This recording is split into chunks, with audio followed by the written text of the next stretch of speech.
Hello, awesomers. It is me, it's your old buddy, Steve Simonson, and we are back for our final part of the Founder Foundation series today. It's part number 31 of a 31 day in a row gift to you, my friends, my entrepreneurs, my fellow leaders who want to get their business better, frankly, and they want to create a better business. We've gone through some of the big picture stuff, the macro stuff about getting your house in order and getting yourself oriented the right direction vis-a-vis your personal why and your company strategic objective. We've talked about the marketing foundations. We've talked about some of the management foundations most recently, and some of the finance foundations sandwiched in the middle. So today's episode is a final piece, although there's more to management than this, but this is the last one I'm sharing, is how we manage our time for the win. So we call it time management for the win. It's kind of like you're on a game show. We already talked about how you have your own time management, and we encourage you to do an audit of your time. And this is a great opportunity for you to take that audit of your time and now make it actionable. You likely already found things you wanted to eliminate or otherwise modify in your schedule as a result of that audit. For me, the time audit, because I did it minute by minute, I literally hand wrote it down minute by minute what I was doing, taking calls, going to the bathroom, driving, recording a podcast, on a Zoom, in a meeting, whatever it was. I'm like everything for my entire day for an entire week. And then I had an assistant go through and put all of that stuff into basically an Excel sheet so I could make some pivot tables out of it. And I had already categorized on my sheet what category that work would fall into, whether it was entrepreneurial work, whether it was managerial work, or whether it was technician level work, right? Tactical, as I like to call it. And the truth is I was doing a bunch of stuff that I shouldn't have been doing. Surprise. And it's not just as simple as going, well, I'm not going to do that anymore. Some of it is just behavior driven. So we have to modify our behavior. So over time, not immediately, but over time, I was able to move to a system of controlling my time that was much more oriented to my likes and dislikes. And I'm going to share a little bit about that with me, and also an example, perhaps, or at least get into the concept of how this same concept applies to your team. You getting your time optimized, and you're going to use, time blocking is what I would recommend. That will greatly help you become a better leader and become a better entrepreneur, assuming you're at the ownership level. But if you're an executive or one of the key leaders in an entrepreneurial organization, you need to be a better leader. And the same concept of time blocking is highly, highly relevant. The higher up your share of work is in the entrepreneurial section or the management section, the more time blocking really does make sense. And along the way, by the way, I've left so many breadcrumbs for you all through this. Having a BDM is a core benefit of getting your time management done right, because instead of having all these random ad hoc inquiries and meetings and phone calls and whatever else with your team, most of that stuff will start just falling into one day a week, 30 minutes, that's what I schedule, and you just bebop right through the list. It really synthesizes and clarifies for everybody what we need to be focused on, and it eliminates the kind of long stream. I remember literally people lined up outside my door waiting in line to come and give me whatever problem they have so that I could, the Mr. Wizard solve the problem. And by the way, I did that for a long time because I thought I was the only one who could solve those problems. And this is what we call a permission-based problem. And this is the most extreme example of terrible time management, right? I would show up on a day, let's just say it was a Wednesday for the sake of discussion.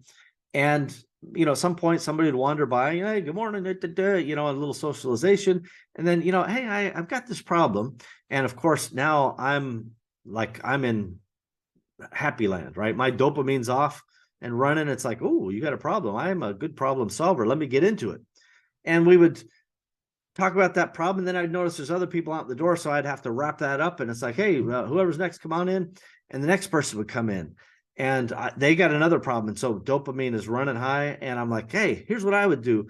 And I'm like, an old time cowboy, just, zinging down these problems one after another. I'm, as usual, mixing metaphors. I got cowboys and firefighters and all these different things happening. But the point is, this open door policy, which I thought was a smart management thing, was idiotic. I was doing a disservice to myself and a disservice to every one of those people. And one of my board members at the time made me aware of this when I said, gosh, I don't feel like I get very much done in a day. And, because they would start asking strategic level questions and like, hey, what's our plan for next quarter? And I'm like, who's got time to think about the future? Are you kidding me? I'm barely keeping my breath day to day. And if you feel like that, you have this problem too. So to be able to step back and take a breath, you have to remove the permission-based problem of just saying, come to me with your problems. And the number one step for that, as I've shared in the past, is start when somebody presents a problem to you, simply ask them, what do you think we should do? And as long as they tell you something that's not some show-stopping, company-killing idea, just say, go ahead and try that and let me know how it goes. Right? It's that simple. They bring you a problem. You say, what do you think we should do about it? They tell you what they think, was a good idea. And then you say, all right, go try that out. Let me know how it goes. Period. Now, by the way, if they don't come with a solution to that problem, you send them away and say, come back when you have an idea how we solve this. Again, you're not taking that problem on board. Don't keep jumping these monkeys from them to you. And then you're in constant, kind of monkey work. So that's time management tip number one. Don't create your own permission-based problems. But the next time management tool that I have found most effective is blocking your time. And by blocking, I mean setting up your week in different blocks of activities and really having it on your calendar, just like this. So as an example, just a quick and easy example, Mondays are my big meeting days. So my calendar is just stacked top to bottom with meetings with different business units and department heads and leaders of those businesses. And I go through the day and I meet with them and I ask them questions. And we have a BDM and we have BDM systems. So we just pull up the BDM. We go through it, we document everything. We can comment, tag, leave notes. Like it's all very simple to document. I've used the word, you should document this and you should write this down and you should, make a system out of it so many times in this Founder Foundation series. But the truth is, it should be really easy to do. It should require very, very little effort for you. And if you don't have a system that allows that, you should get one. And here's a little plug. Go check out parsimony.com that has many of these systems already built in. My point is that by having my time blocked off for Monday, I know what's up on Mondays. Now, I'll just tell you, there are some Mondays I'm flying on an airplane. Now, in general, I honestly try to avoid travel days being Mondays so that I can maintain that rigorous check-in with all the different business units and leadership members. But sometimes, inevitably, things happen and, Bob's your uncle, I'm traveling. So we just skip that week, right? And that's okay. There's no panic because we meet so often that there rarely is some sort of giant emergency that can't wait until one following week. That's the benefit of having these weekly BDMs. So when necessary, we skip them, and then that's a travel day at that point. We don't make those meetings up. That's my main point. I want to be very clear with you. Just because you have this meeting set and it's weekly, if you have to miss one, you can't miss 3 in a row. That's not acceptable. So fix your calendar so you're not doing that. But if you miss one from time to time, it's not that big a deal.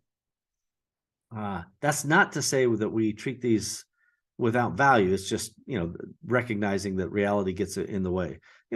One of your people might have a dentist appointment they can't move, and it takes forever to get it, and they didn't think about it being on a Monday, or maybe it's a dental emergency, who knows, and they miss it. That's life. You just get them on the next week, and everything's documented, and all the data is still there, and it's all fine.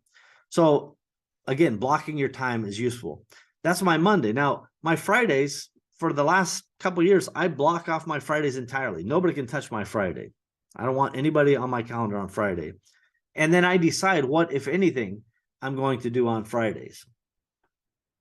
Sometimes I just decide I'm going to read, or I'm going to go for a drive, or I'm going to listen to podcasts, or I'm not going to work that day. Right? That's my prerogative. And almost every weekend, well, for sure, every weekend is no accessible calendar for anybody. And most of the time I'll try to take those weekends off. Doesn't mean I never have opened email, or I never am on the system, or never working on a weekend. It just means nobody in the company is going to be able to jump on my schedule on a weekend. So that's at least 3 days blocked off for me time.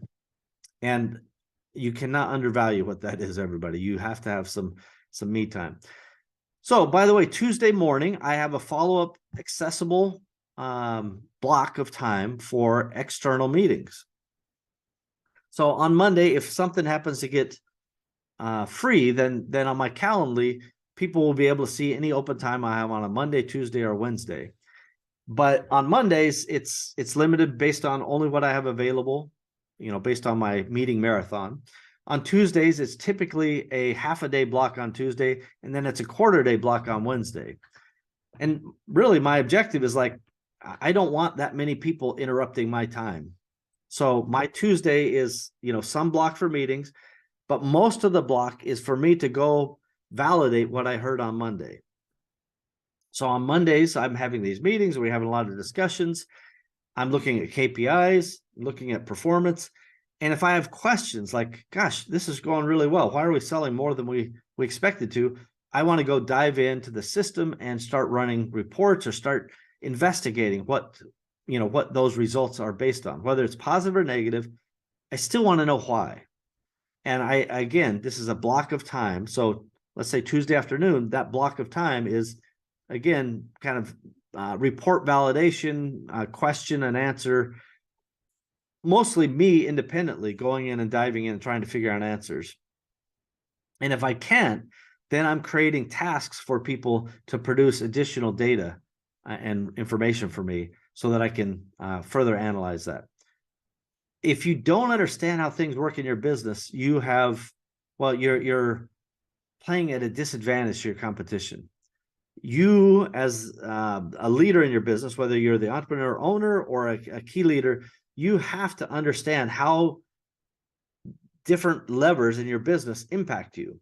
And if you we had sales are up 20%, we don't know why. That's not a good reason. You should find out why. I remember one time sales were up suddenly in one of our business units, and we're like, we have no idea why this is happening. We just don't understand it. And it took me a couple weeks to figure it out. And ultimately, I think we established that some influencer, or maybe it's our own video, but some video is now ranking like number one on YouTube for that particular keyword, which happened to be a big keyword for us. And then so we tried to deduce, all right, well, that ranking drove a bunch more traffic, which drove a bunch more sales. But how did that ranking suddenly get so high that it was impactful? And I'm not sure if we ever got to that answer per se, but the whole point is you want to understand it to whatever level is reasonable, and so that you can prevent problems and you can double down on the good stuff. So that's my Tuesday. So I've told you my Monday is Marathon Monday, and I will do, literally from even 6 a.m. to 6 p.m. or 8 p.m. sometimes meetings. I do put in a block so I can go have a lunch or have a drive. I sometimes just have to clear my head. So there's probably a good hour in there that will be free. And frankly, with Retirement 2.0, I'll have a larger block of time in the middle of the day. So I'll do like a split shift, morning and afternoon where I meet with people. But a big part of my Mondays have just opened up, which is great news for me. Now, I've also explained Tuesday, right? We got a morning block of meetings, half a day, and then an analysis half a day. And then Wednesday is a quarter day block for meetings. This just makes sure that I have some availability for team or external people who have my calendar link so they can get into my schedule. And then the rest of the day is for follow-ups on any of that analysis or further analysis. And then finally, Thursday is kind of like, just think of it like strategic free time. Like Thursday, I try to figure out, where's the company going? Why are we doing this? Are we on track? Are we happy? Are we sad? What's working, what's not working? Big picture stuff. And this is largely unstructured time. So, maybe I'm studying some reports, or maybe I'm watching a video. Like with geopolitics, that's been almost a daily part of my life for the last, 3 or 4 years, certainly since the pandemic. Trying to figure out supply chain and impacts and things like that.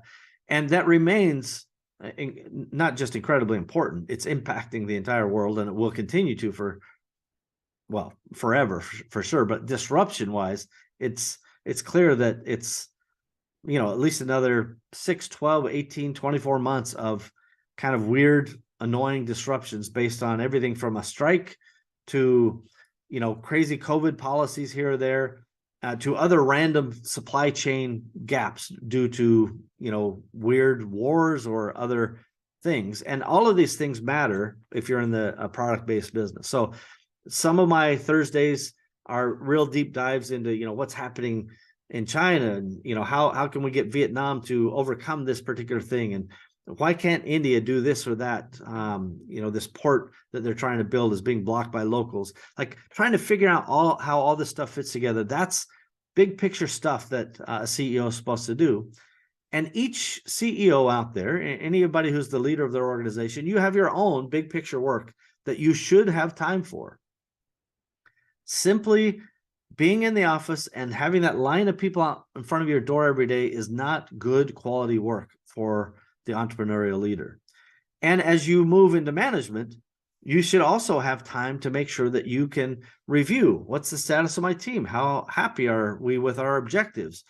Can we push ourselves harder? Or maybe is this objective not feasible for next quarter? We need to push back, on upper management against it. You have to have some time in your time blocks for this, strategic level work.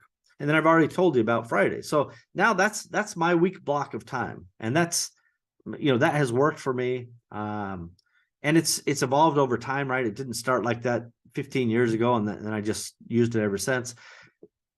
And it evolves, based on, your day-to-day responsibilities. When you first start out, you're doing a lot more of that tactical level work, but the blocking system still works.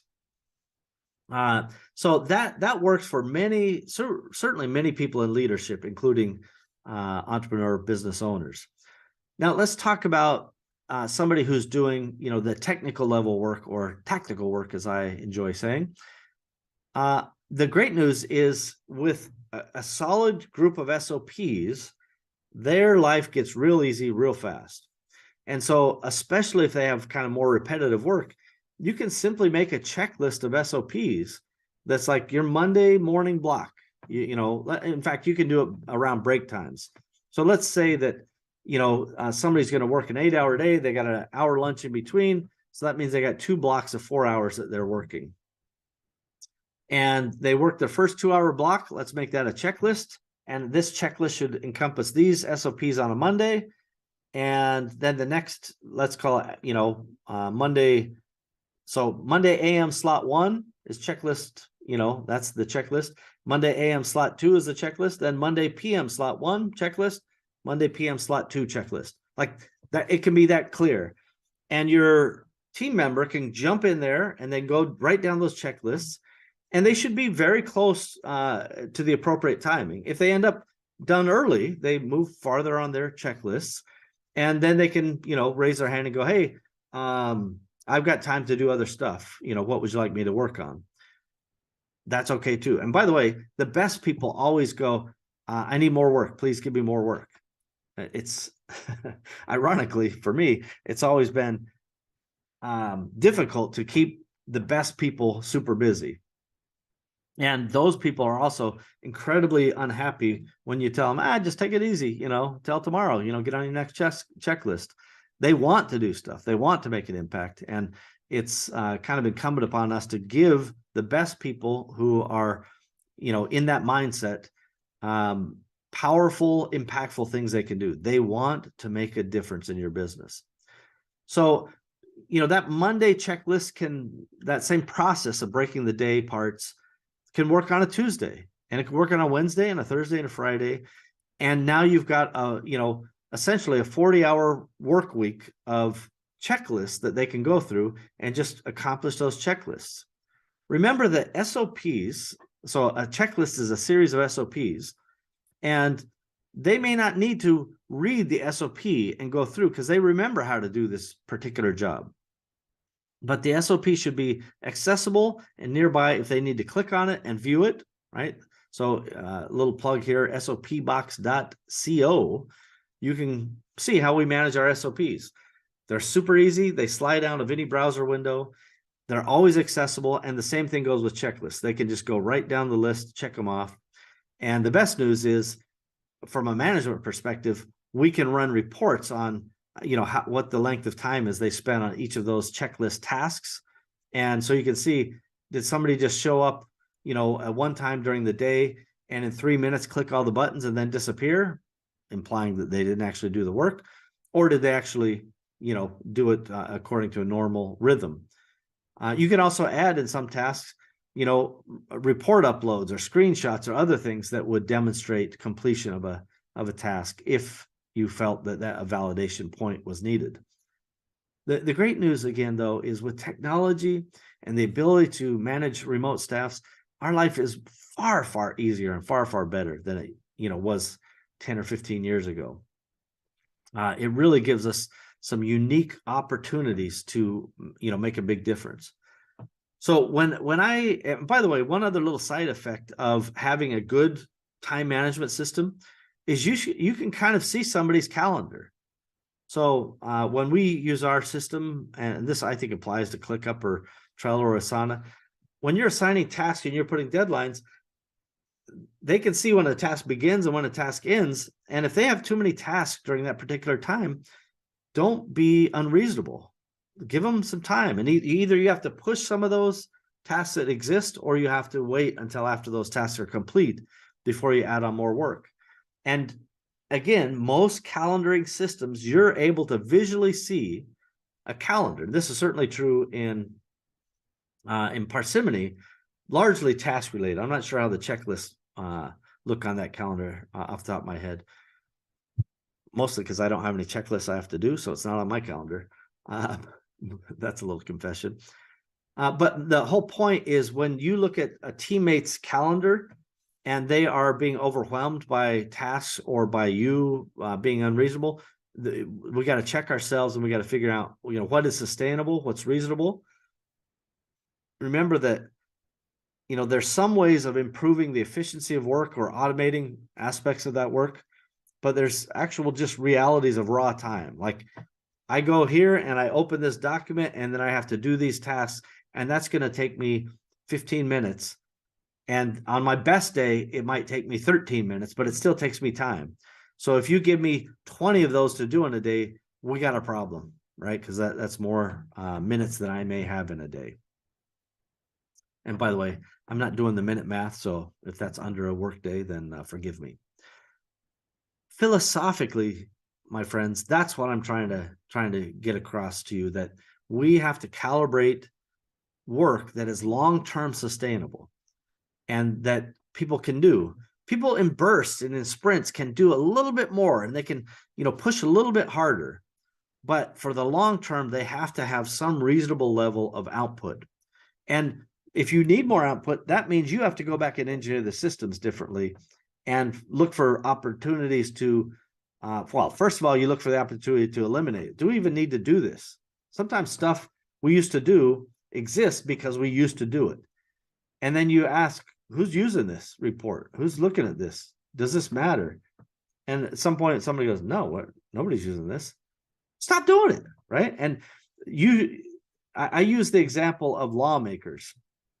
In every country, this is applicable. I'll use the United States as my example. Every state, at the state level, at the local level, at the federal level, all they do is write more laws, right? They're lawmakers. They're not law deleters. So they just keep making more and more laws, more and more rules. Many of those that are still on the books are nonsense old rules that no longer make any sense for that particular governmental organization. The same is quite true in your company. If you're not taking out processes or tasks that are no longer relevant or critical to your business, then you're not doing a good job of, being respectful of your own team's time and outputs. It just makes sense to be efficient. So your first challenge, can we eliminate this? Do we actually have to do this? The next is, no, we got to have it.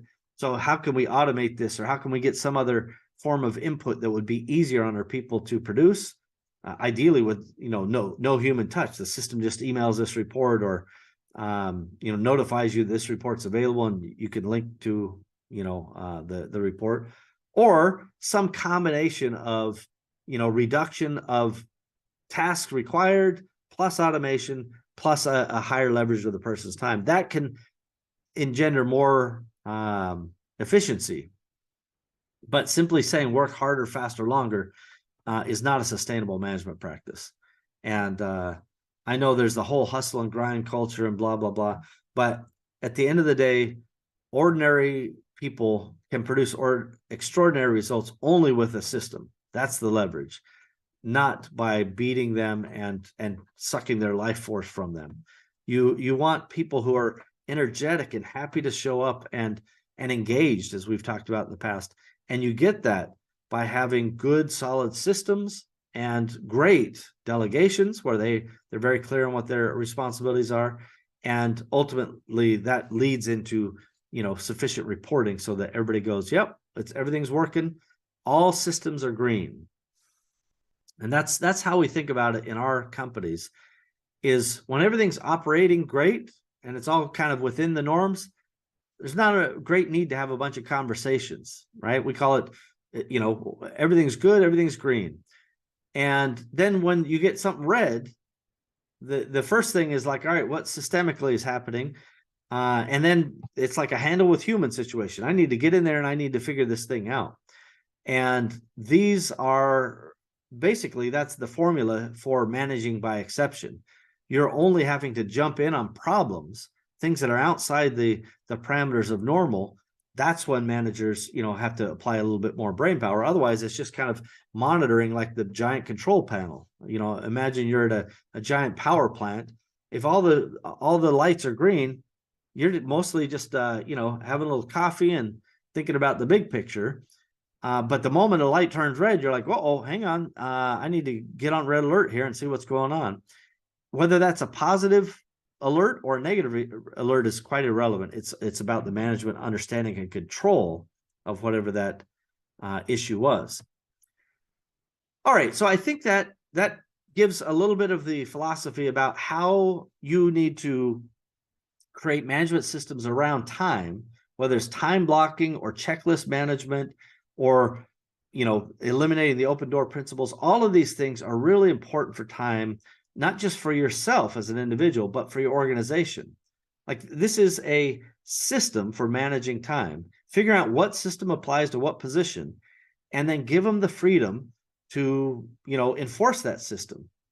In other words, if you are calling them on a Saturday night to tell them to do something, you're the a-hole, right? There's the Reddit chain of, who's the a-hole.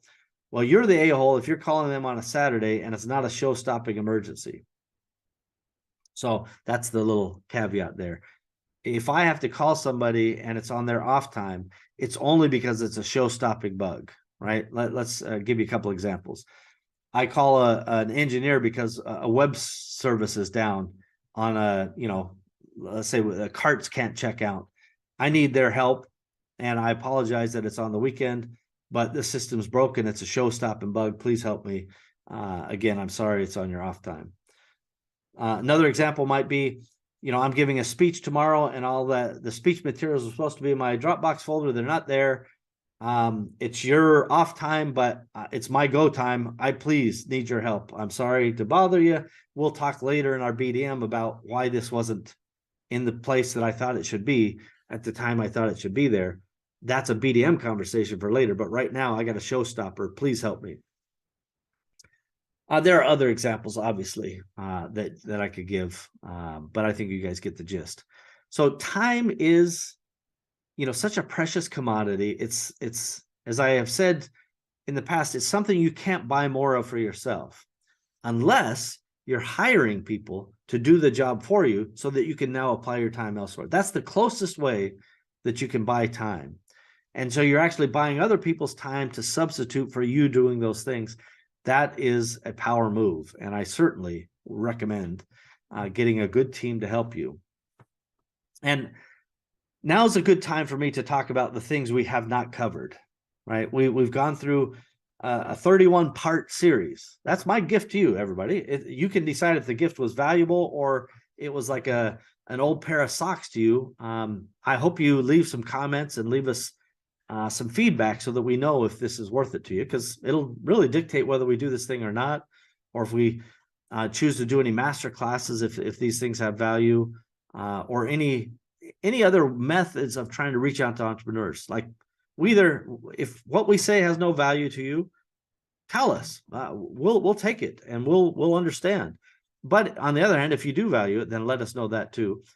And especially if it has value, leave the review and share it with your friends so that we can get some feedback. So as I said, we have only gotten about, 2/3 of the way through the management module, right? Remember, the premise of this 31 days is I'm showing you the first 31, what would they be considered? Components of our leadership training. But there are, I don't even know how many, well over 100 components. And, things about HR and, more about, how you fulfill products and how you get operational performance and 5-star service and, critical systems review and, time and motion studies, how you focus on conversion and, what's your lead generation concepts and how do you bring those programs to life, that's more advanced marketing. Getting deeper and deeper into leadership, both for the entrepreneur and for the key senior team. And then, there's HR, right? Now, how are we recruiting? How are we hiring? What are the scaling objectives that we have? And how do we put systems in place to scale? How do we do financial forecasting? How do we make sure that we're forecasting our inventory and our cash flow and all this other stuff? Because getting paid matters and cash flow is king, right? All of these things are relevant. We get into things like, how do you raise working capital and, what does advanced project and task management look like so that you can really drive an organization forward? How do you set your company up for growth? What does growth marketing even look like? And in a digital world, how do you deploy more growth assets without, quintupling your marketing budget? What is the process of experimenting, validating, and then scaling, right? As I like to say, first you nail it, and then you scale it.